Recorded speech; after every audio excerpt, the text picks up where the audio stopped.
Hi, third graders. Happy Wednesday.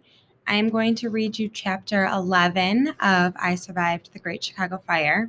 So, if we remember from yesterday, we read chapter 1 together as a class. And at the end, Oscar, Jenny, and Bruno saw a group of boys. Do you remember who was in that group of boys? Otis Weber. So, we're on a big cliffhanger. We got to see what happens in chapter 11. Otis had 4 other boys with him, each of them lugging a large sack. Otis was carrying a painting in a fancy gold frame. Oscar immediately understood. Otis and his gang had been looting, stealing from houses whose owners had fled the fire. Oscar pulled Jenny closer to him and held Bruno tight. Maybe the boys would just walk by, Oscar told himself. Maybe they were too busy with their stolen treasures to even notice them. But Otis was the type who didn't miss a thing. And here they show us a picture, and it looks like this is probably Otis, maybe.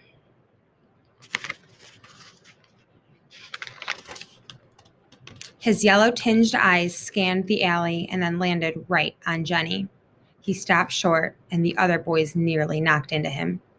"Jenny," he said. He sounded almost friendly. Oscar studied him. The other boys looked around the same age, maybe 14 or 15, and 2 were bigger than Otis. But Otis was the leader, without a doubt. For a second, Oscar wondered if Otis wasn't so bad. Sure, he was a crook, but maybe Otis was good to the kids in his gang. Didn't Papa say that Earless treated the guys in his gang like brothers? But Oscar saw that Jenny's hands were shaking. "Hi, Otis," she said softly. "Glad we found you," he said. "We need more hands. It's a big night for us. We won't have to work again for a year." Jenny kept her eyes on the ground. Pause the video. This is kind of strange, kind of interesting. What predictions do you have? How do you think that Otis and Jenny might know each other? Let's see if we find out. "So come on," he said. "Leave the baby with your buddy here." "I'm not baby," Bruno growled. At least one person here wasn't terrified of Otis. Otis smiled. "Tough kid," he said, spitting on the ground. "We'll take him along, too." "No," Jenny said, her face suddenly fierce. Otis raised his eyebrows. "I quit," she said. "You quit?" Otis laughed, a strange high-pitched giggle that raised the hairs on Oscar's neck. He looked around at the other boys, who laughed nervously. But then his face went dead. "No one quits my gang," he said in a low voice. "You know that. That's how it works." Anger rose up in Oscar as he imagined how Otis had gotten all these kids to work for him. How he picked the ones whose parents were gone, who were starving and desperate to stay out of orphanages. How helpless Jenny must have been when her mother died. She was willing to do anything to keep herself and Bruno out of the orphanage, even work for that snake.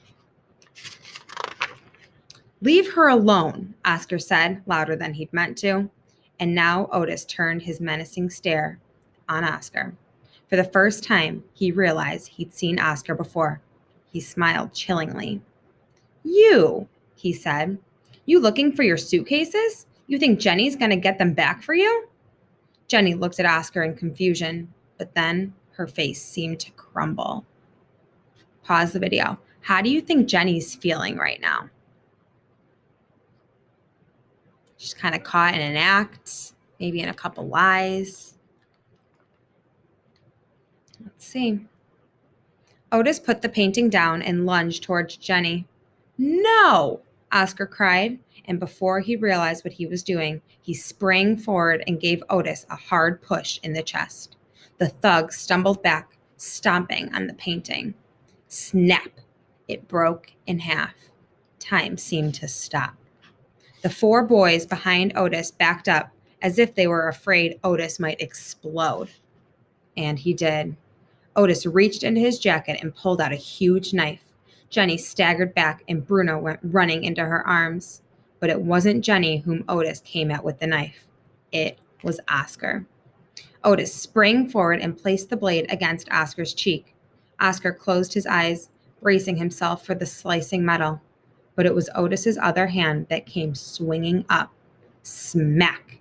His rock-like fist smashed into Oscar's nose. Oscar fell to the ground, the flash of pain in his head burning brighter than the blazing sky. Is that what you were expecting to happen?